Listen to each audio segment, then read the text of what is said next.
Welcome to From Carpool to College, a show for parents who are trying to keep their sanity while navigating the college planning landscape. Hey, Trace. Oh, hey, Tara. How's it going? Pretty decently. All right, listen, I have a question for you. I've been wanting to ask you about this topic, which is a little bit different than what we normally talk about, but I'm so intrigued because it seems to be really, trending or whatever you want to say. And it's about, like alternative paths. Oh, I love that. That's what I do during the day. That's like my day job. Okay. So, a lot of people who've done it. I do. But it's scary, right, for parents? Right, because it's off the beaten path. It's not part of the life is linear model that we all try to plan for ourselves and our children.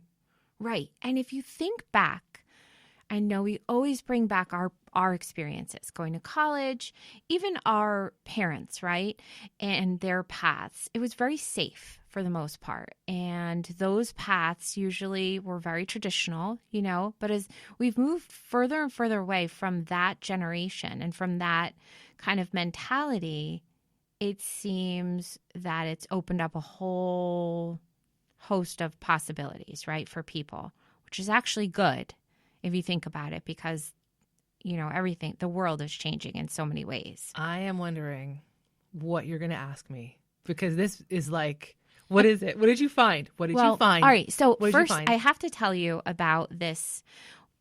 As you know, we're both teachers, right? And, or you have... I still identify as a you teacher. identify I as a do, teacher. because a school counselor is like a teacher, but we just get to Yeah. finish our coffee when it's still hot, and we get to go to the bathroom anytime we want to. That's true. Yes. That's true. So when we were thinking of, different topics for our show, one of the things that I thought of, who actually then showed up in my social media feed, is a former student from the town in which I teach. Did you teach this student? I did not teach her because our town, as you know, is split. We have right. township and borough, and she was in the borough, right? So, but this is someone who took I don't want to say non-traditional, but who took a different path and didn't go to college right after high school. Clutching my pearls. Mm-hmm. A person Exactly. who did like that the culture, our American culture is high school, right to college. Right. And parents, I also want to caution you as you're talking to your kids' friends, don't ask them where they're going to college as some kind of default when you're at the graduation parties, because not everyone is going to college. And that is totally fine and becoming a trend. Mm-hmm. I always ask young adults, you just graduated high school. Congratulations. So what's on the horizon for you? It's great. What do you need? Next steps. Yeah. Instead of saying, where are you going to college? Right. Because that is not always the perfect pathway for every single person. Right. It's not. It's not. And you can feel like that sense of dread whenever that question does come up, right? You can see that. So we have an individual by the name of Maggie Doyne. Maggie Doyne. How do you spell her last name? Doyne. Doyne. Okay. Yeah. We Jersey accent that, don't we? We did. Oh.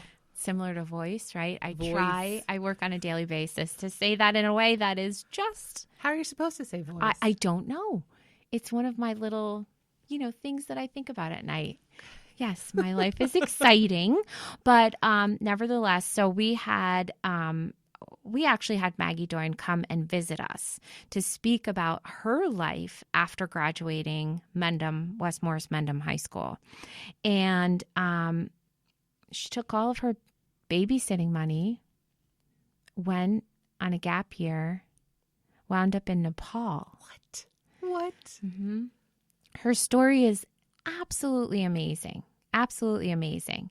And I may even have that part off a little bit. She may have gone to Nepal and then called her parents, I think is how it worked. She called her parents and asked them to send her babysitting money that she had saved up so that she could eventually, what she has done is created an entire school and organization to give education to children in Nepal.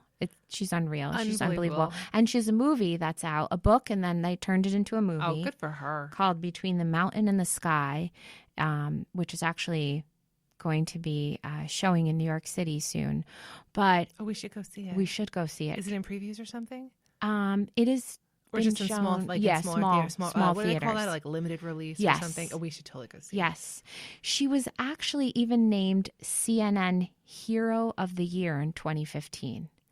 I think about what I did as soon as I graduated high school in 1990, and it was certainly not heroic. Certainly not heroic. Right. So obviously, when you think about gap years, right, it can be scary. And not everyone will be a Maggie Doyne. Right. But I want to know more about these alternative paths. Okay. So I do see an increase in students who are electing to take gap years for different reasons. And first of all, let's operationally define what a gap year is. So a gap year, according to in our world, in our counseling world, is when a student will hit pause on their formal education and enter into a different type of learning experience. That could be a job. It could be travel. It could be creating a school in Tibet. It could be something that is not inside of a classroom. Mm-hmm. Okay, so some parents, and I have students too, I have students who said, yeah, I'm going to take a gap year and just take like classes at the community college, and then I'm going to apply to a four-year college. I'm like, well, that's not really a gap year. That's starting at a community college, which is a solid choice, and we can talk about that later because I'm seeing a huge increase in that. But back to the gap year, it's hitting pause on the formal education. Now, the formal education we could talk about later too. That looks a lot different these days as well. But that gap year could be informally going on your own, getting a job, backpacking across wherever, or just kind of staying home maybe and figuring stuff out. There's that too, because certainly I know I cringe whenever I think about it, the stupid pandemic and how it messed us all up. You know, we're just now seeing all that, not just now, but we're seeing a lot of collateral damage from it. And we have students who, oh God, they really, for different reasons, they're not ready for college. They're not ready academically. Mm-hmm. And particularly, I know we've talked about this before in math. Mm-hmm. So I could speak to my own two sons, and, you know, I love them and they're awesome. But I got to tell you, when we were home during the pandemic, I don't think they wore shirts for 3 weeks. And every single class, they were also playing their Xbox. Mm-hmm. They didn't learn jack squat, especially in math. All they learned how to do was cheat. Not all of it. Sorry, Joey and Alex, if you're listening, you guys know what ridiculousness went on during those virtual days. And I'm not saying Joey and Alex did this, but certainly there was a network of black market doing homework for whoever and swapping papers and whatnot.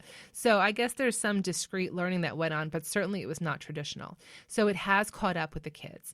And now they're seeing in higher ed, the students are having a hard time biting into that college curriculum. So if you know your kids, like really know, or if you have that, like that little fear in the back of your head, parents, like, oh my God, is my kid actually ready? Because I have never even seen my kid do homework. And this is what parents talk to me about. Like when my kids were in high school, I barely saw them do homework. I barely saw them write papers. I don't think I've read one, maybe two. Maybe I've read 2 papers that they've written. And now they're going to engage in college work. Oh my gosh, hell no. So did I send my kids off to school anyway? I did, but in different ways, which more episodes. So academic reasons, we take a gap year. Maybe we're not ready. Maybe we're going to take some remedial courses. Maybe we do some Coursera's. Maybe we get tutoring. I don't know. But also the emotional piece too. We have kids with a lot of social anxieties. Depression, anxiety is through the roof. So maybe we hit pause and we work on our emotional behavioral health. Great reasons.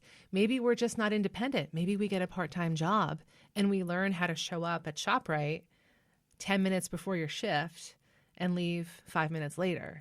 All of those skills, all of those things could be a gap year. Or you can do a formal gap year where there are plenty of organizations, profit, nonprofit, that will, for a small fee, hook you up with a more systemic, organized learning curriculum where your child is whisked away to, say, I don't know, so a different country. Maybe you want to go to Italy to learn Italian. Maybe you want to go to Costa Rica to study the rainforest. Maybe you want to go to wherever.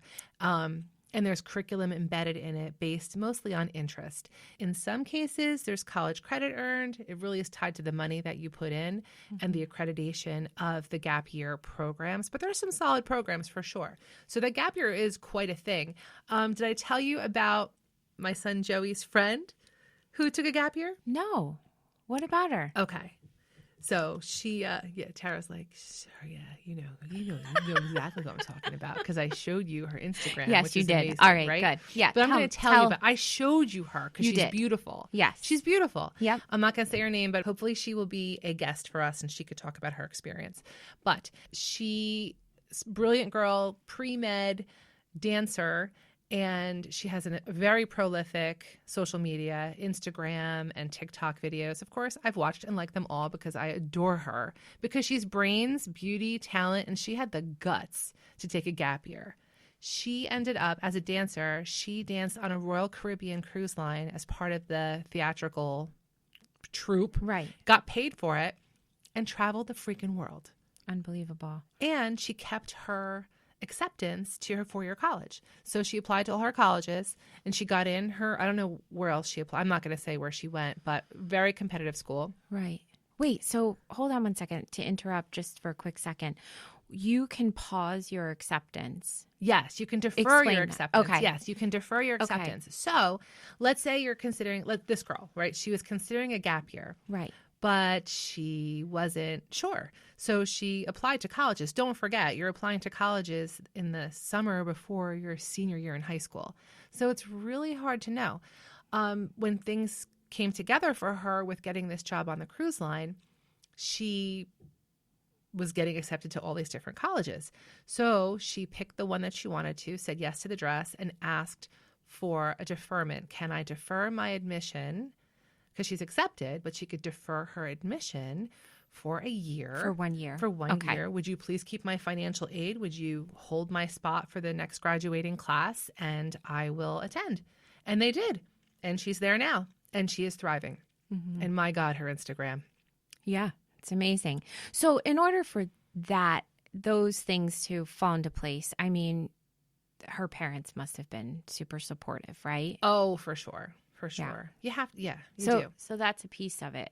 So knowing that something like this could come up is very helpful because, you're not bracing yourself, but just kind of in your mind as you're working through the college planning, experience, if this does come up, you don't have to feel shocked and disappointed or.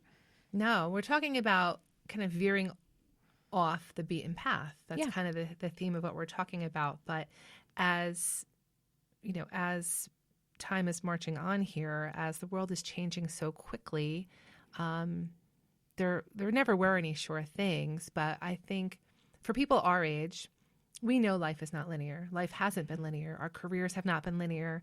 And we are very purposeful in focusing on where our boots are on the ground with not getting too caught up in worrying about the future. There's Xanax for that, right? But for our kids, they very much feel that there's some kind of scripted recipe card and I must, A equals B equals C. And they have been through that. We've trained them that with school. We talked about that too. Like, you don't have a lot of choices. Mm-hmm. When you're in school, you're going to, you finish 9th grade, you're going to 10th grade, and these are the classes you're going to take. Your biggest options are, you get your 2 electives, and what levels do you want your courses to be? It's kind of linear. Yeah. And you look behind you, it's like, oh, this is how I got here, and here I am now, and this is where I'll be next year. Yeah. You meet with the school counselor and make your plans. Right. So it's not a surprise that kids think life is linear as students. That's what they're immersed in. Right. But now that we're entering into that realm of you're going to have a lot more options, we do need to remind ourselves, parents, that life is not linear and we are the sum of our experiences.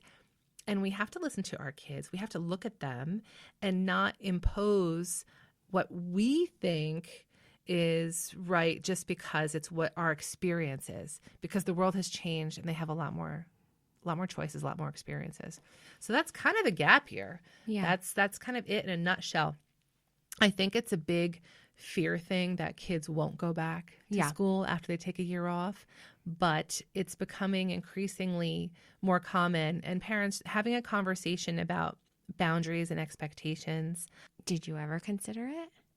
Back in 1990? Yeah, never. No. Yeah. A gap year was like a gap. First of all, the gap was like Where you fall into the gap. Yep. Where I would buy my jeans. Yep. Which, by the way, do you remember how high quality the jeans used to be? Yes. And now they're like crappy ass cotton. Yep. That chafe. Yes. It's terrible. Anyway, but no, absolutely not. Did you consider a gap year? No, but I did move around a little bit in terms of schools because I knew I wanted to start off in New York City. So I did do that and then realized. What'd you do? I was in fashion. That's right. Yes. Yes.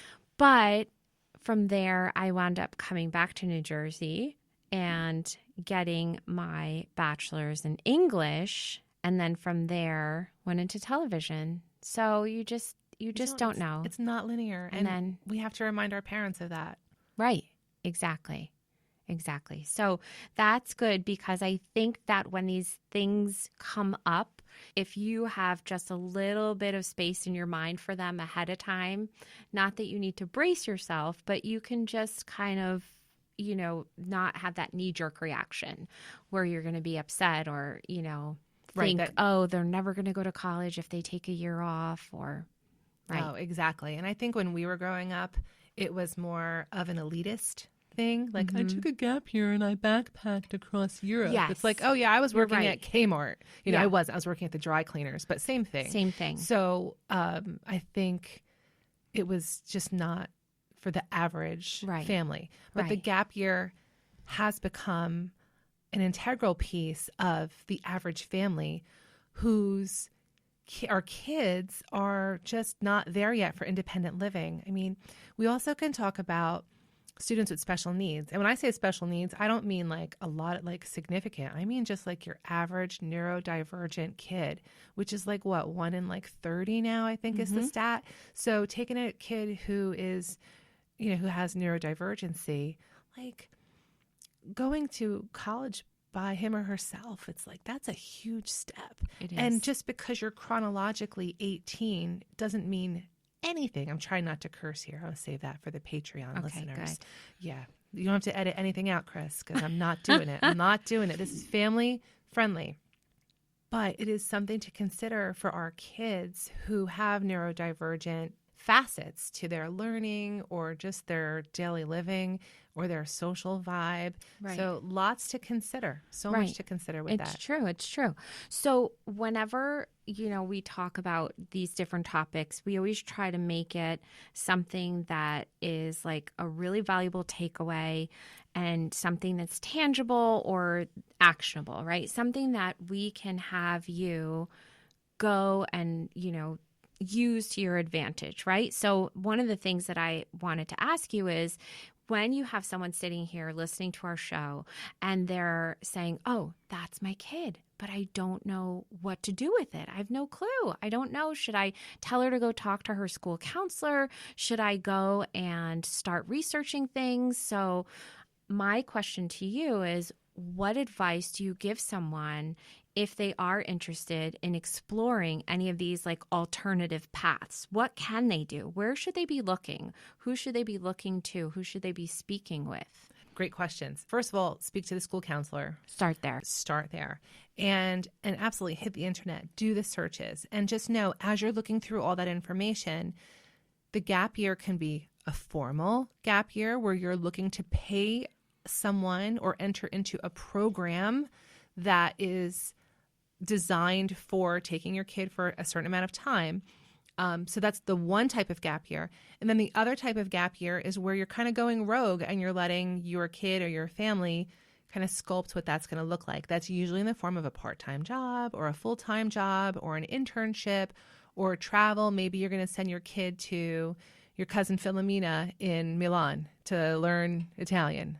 So it really could, just know as you're searching it, there's just two different kinds. And if you go with the formal kind, it is expensive. You could be looking at paying up to, oh gosh, almost like a whole semester of college. So do your research, collaborate with your school counselor.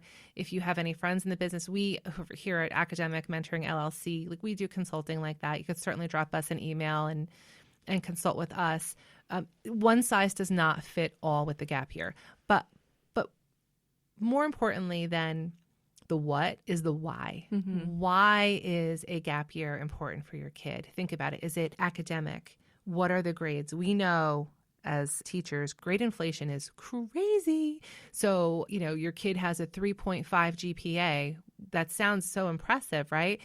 But if you put all of the GPA data points on a bell curve, you would see that they're flat as like a 75, like a flat in the middle of things. So what are your struggles when you look at your kids' grade portal and you see zeros on a regular basis and they're a junior, they're not doing their work? That's a good sign that your kid's academic fitness is not where it needs to be. So gap year, why? Is it for academic purposes? If it is, maybe a gap year is not the answer. Maybe community college is a better choice for you. And my nephew is doing this. And it's not that he's a academic unfit kid. It's just, he's not even sure if he wants to go to college. So he's doing a part-time job and he's doing part-time community college. So he's going to figure it out. And that's because he's an 18-year-old dude in New Jersey, and he's thriving now. He's going to continue to thrive. But to throw him into a traditional four-year college, definitely not the jam for him. But also to say, hey, go travel, see you later, is also not the thing for him. So a little mix and mix that my brother's doing for his kid.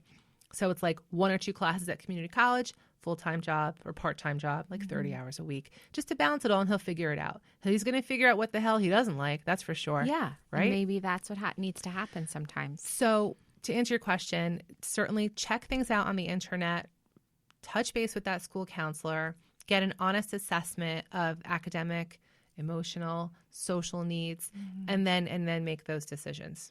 Yeah, and some of the nonprofit programs are more of like a work study, right? So if there is some sort of, gap year or any kind of program that is going to take place of a traditional freshman year in college, there are some ways that students can do it, even if their families don't have, a lot of the resources where they can pay for it. So, we have to hit pause on that, because just because something is nonprofit doesn't mean it's free for a kid to join. Yes. Like when I ran my field hockey camp technically was a not-for-profit, right, which means we couldn't show profit in the bank account, but we paid my co-director and I got paid very well. We asked the kids for money. All my counselors got paid very well. We got new equipment for the rec department. So just because it's nonprofit doesn't mean it's going to be free for you. So please definitely check. I don't think anything is going to be free. You're going to end up paying if you're going with a formal program, no matter where it is. Yeah. Even missions trips with your places of worship will require fundraising to a certain extent to cover the costs. Yes. So could a missions trip be considered a gap year? Absolutely. Right. But again, money, there's always money involved. Right. Good. Yeah. Good information. Right? Do you want a gap year, Tara? I do. I could take one now. Where would you do? What would you go? I would definitely travel somewhere exotic, and certainly help people out, learn the language and culture. Yeah. Oh, I could do it. Same. I would be with Filomena in Milan. Oh, that would be so nice. She could teach me to make pasta. I could teach her English. Yeah. We'll get there one day. Someday. I think that's called retirement. Yes. The third act. There you go.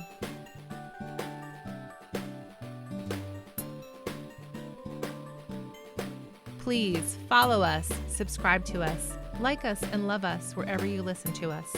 By subscribing to our podcast, you are helping everyone involved. And don't forget to share with others.